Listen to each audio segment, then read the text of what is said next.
Sais-tu comment Moïse, le prophète des Hébreux, est devenu l'un des plus grands guides de l'histoire? L'histoire de Moïse commence dans une période sombre pour le peuple hébreu, esclave des Égyptiens depuis plusieurs générations. Le Pharaon, craignant que les Hébreux deviennent trop nombreux et puissants, décrète que tous les nouveau-nés mâles doivent être tués. Désespérée, la mère de Moïse prend une décision audacieuse.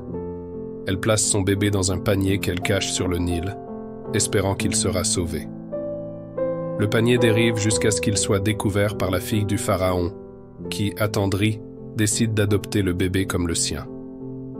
Moïse grandit ainsi dans le palais royal, éduqué parmi les Égyptiens. Mais même en tant que prince d'Égypte, Moïse ne peut ignorer les souffrances de son peuple d'origine, les Hébreux.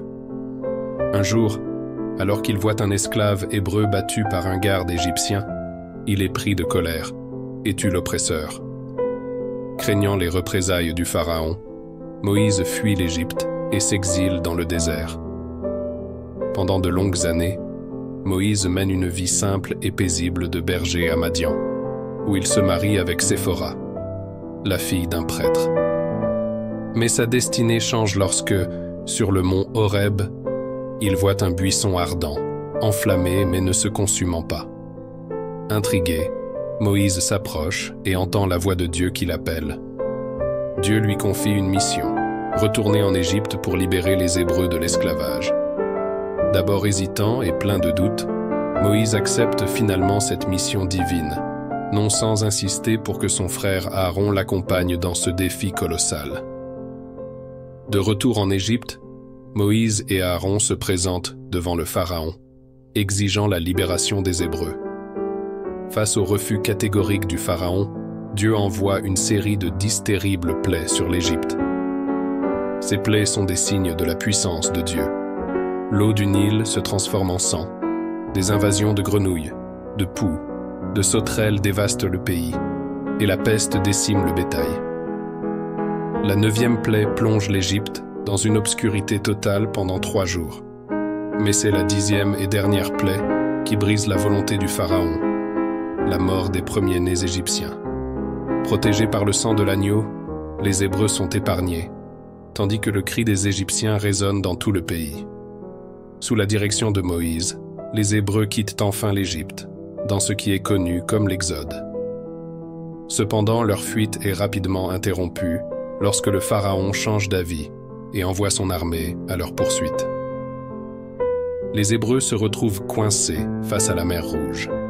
C'est alors que Moïse, sous l'ordre de Dieu, lève son bâton et divise la mer en 2, permettant à son peuple de traverser à pied sec.